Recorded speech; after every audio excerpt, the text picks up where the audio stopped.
Tantôt, je vous ai montré la monotrope. En fait, il s'agissait de la monotrope uniflore. Ce que je viens de vous montrer là, c'est un résidu de monotrope suspens. Et la différence, bien, le premier, ça le dit uniflore, tandis que lui, il y a plusieurs fleurs, l'autre, il n'en a qu'une seule. Puis ça, qu'est-ce qui est intéressant de ces plantes-là?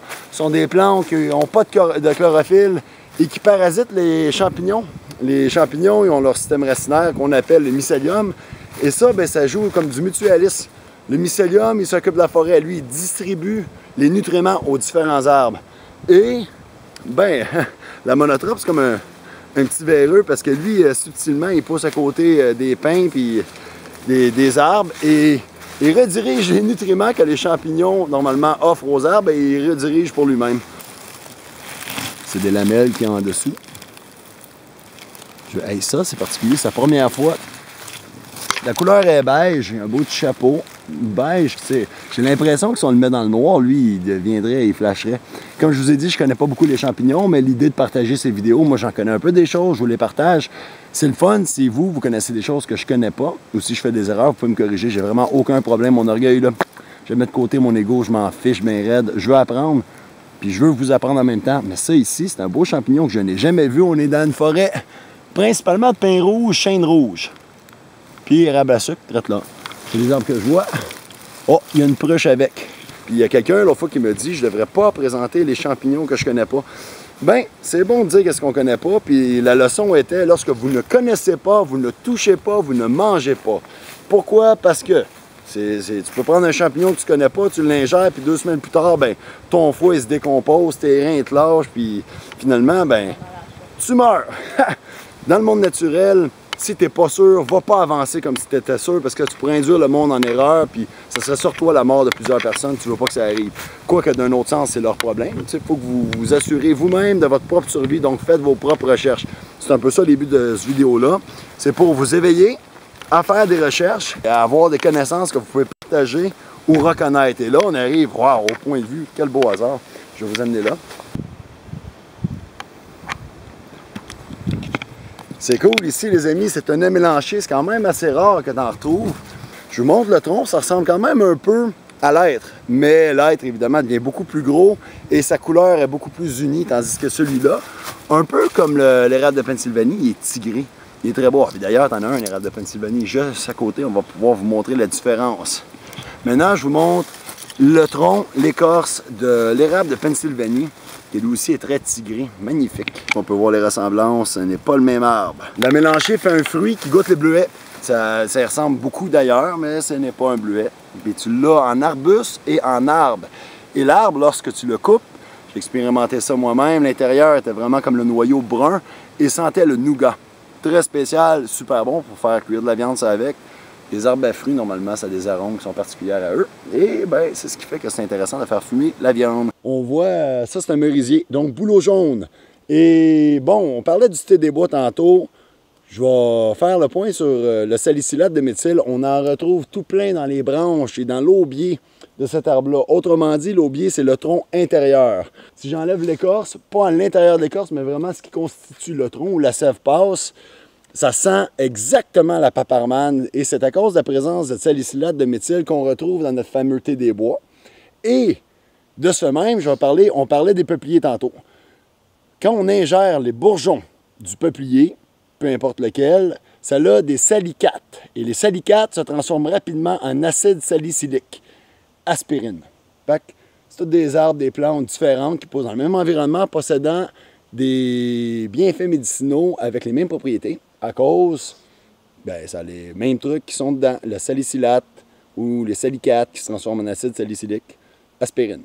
Petit rappel pour vous, lorsque vous vous promenez dans des endroits comme ça ici, je ne sais pas si on voit bien, c'est rempli de mousse entre les pierres. Faire très attention où vous pilez.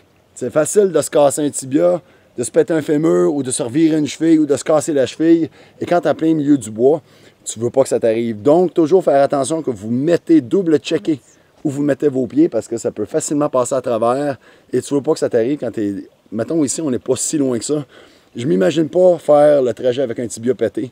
Fait que ça pourrait être presque mortel, donc considérez ça. On fait attention. L'aventure s'en vient vraiment de plus en plus intéressante. Là, on a vraiment une face à monter. Puis, wouhou! Je sais pas ce que ça donne en haut. Ça a l'air d'un méchant cliff de roche. Je vous rappelle que je grimpe dans les arbres, mais je suis pas aussi en forme que j'étais. Puis, je suis pas un escaladeur. Et là, waouh! C'est quand même une belle côte dans la grosse mousse. Puis, dans les feuilles qui glissent. Ouais, go! Les branches de conifères, les amis, il y a une chose qu'il faut savoir. Quand les branches secs cassent, ça casse en biseau. Ça, quand ça te rentre dans l'œil, ben ça te le crève. Fait que tu fais attention. Spécialement, tu dis tout le temps à personne qu'elle te suive 10 pieds en arrière. Question qu'elle ne mange pas ta branche en pleine gueule. Ça fouette, ça fait mal, puis ça pourrait être blessant. Bon, ça a bien marché, on est rendu en haut. On a un point de vue que j'ai jamais vu encore. Je sais pas sont où les grottes, fait que, puis je vois que ça monte encore là-bas, donc on va y aller doucement. On va garder un œil ouvert afin de vous montrer, puis nous-mêmes de découvrir les grottes. C'est quand même pas pire. Première fois, j'ai ce point de vue-là, c'est hot, c'est très très beau. Il y a un magnifique gros chêne qui est là. J'aurais bien une cabane là-dedans, moi.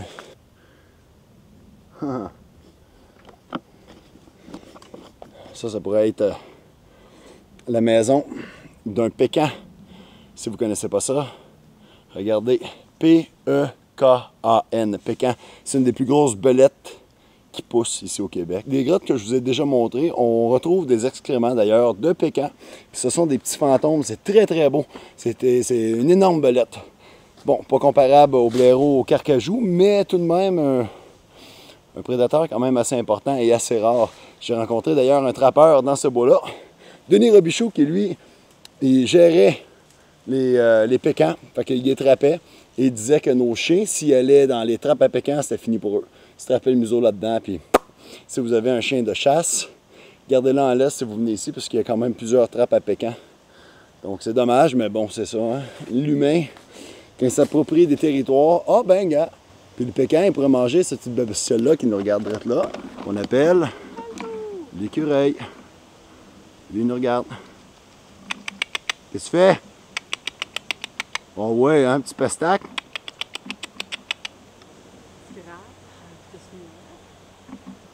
Alors, je ne sais pas si vous êtes en mesure de voir, mais si on regarde comme du monde, il y a un petit trail. Et on va suivre cette trail, voir où c'est qu'elle nous mène. Ah, magnifique, magnifique, magnifique, magnifique.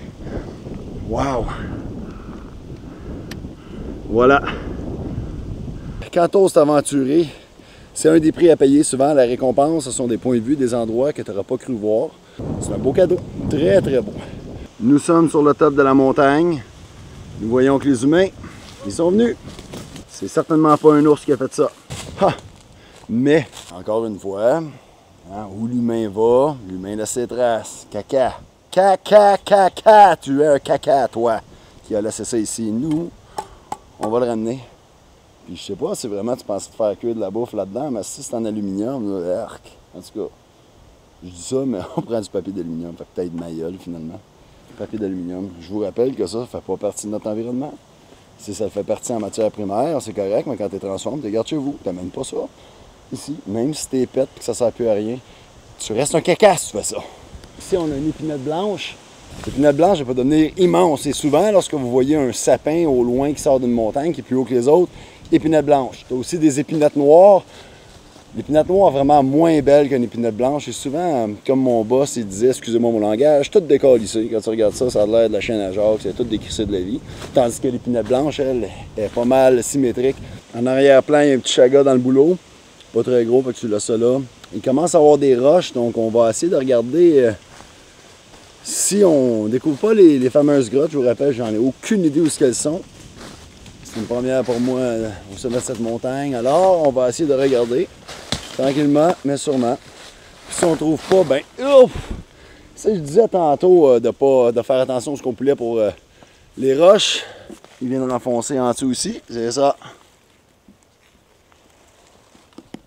Bon, il n'y a rien arrivé, mais ça aurait pu être une cheville cassée. Oh, quand même pogné. Bon, on voit que j'étais direct dans un chemin, ça a l'air, parce que je me suis foutu le pied en dessous de la branche là, du tronc. Ça continue en haut, on va suivre ça, peut-être que ça mènera là. On souhaite.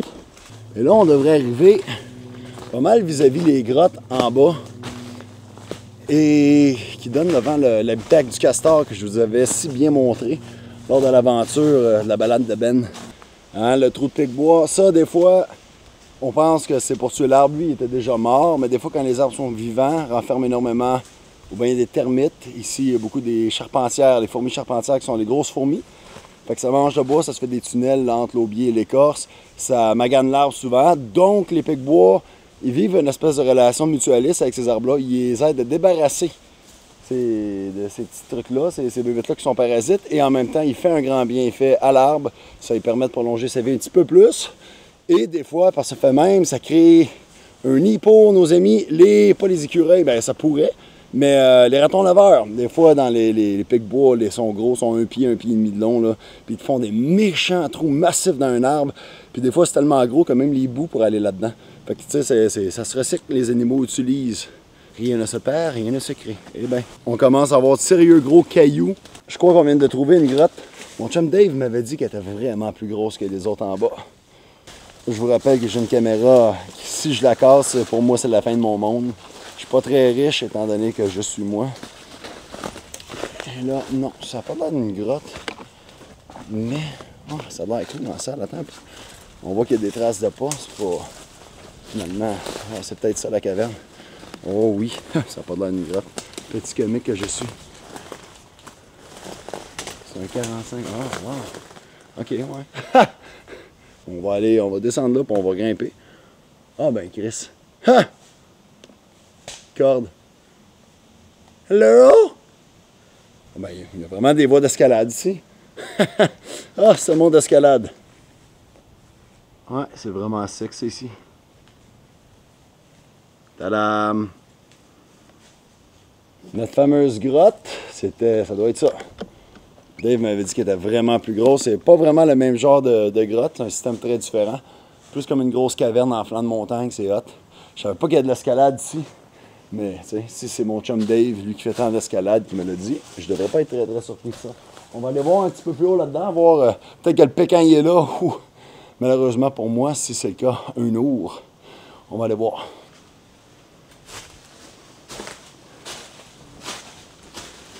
Aïe aïe, hein? Faut que j'aille voir en dedans là. Il aurait fallu que je passe par ici, je pense. Mais on peut voir vraiment, c'est un beau toit. J'aime ça, découvrir des petits endroits de même. C'est quoi ça? Oh! Donc tantôt, je vous montrais une espèce de récipient en aluminium de merde que l'autre gars ou l'autre fille a laissé là. Moi, je vous conseille, là, faites-vous un feu, faites cuire sur une roche comme ça. Ça conduit bien la chaleur, tu fais cuire ta viande là-dessus. Saveur sauvage. Faut que les récipients en aluminium, elle, si ça laisse ici, c'est pas grave. Ton récipient en aluminium, ça laisse ici, c'est la gosse.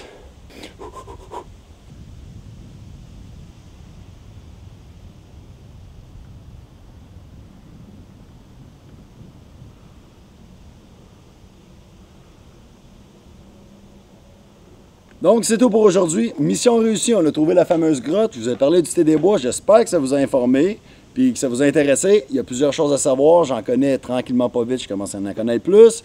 Et mon but, éventuellement, c'est de vous en partager le plus possible en faisant des émissions web ou peut-être éventuellement à la télé. On verra. Je ne suis pas toujours le genre de personne que les gens aiment voir à la télé, mais selon les dernières vidéos, les gens semblent avoir beaucoup aimé le contenu et pas vraiment juste le contenant.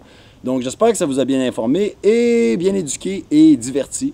On est le lundi de l'Action de grâce. Bonne action de graisse. Moi, je dis bon touchage de graisse ou bon touchage de grâce ou la grâce de toucher. Je suis touché par la nature, je la touche, ça me touche, on se touche, vous me touchez. Hi-ha. Live à Télévision Cormier. Restez sauvages, polluez pas. Encore une fois, conservation all the way. Sortez de chez vous et je vous suggère fortement de sortir des sentiers battus. Mon nom est Benoît Cormier, ma compagnie Mysticland Productions. Regardez les vidéos. Vous pouvez aller sur YouTube, Benoît Cormier ou Snowben69. Et oui, c'est des choses qui arrivent. J'aimais beaucoup la neige et je faisais des films de ski avant. Voilà. Salut, la vie est belle. Ciao.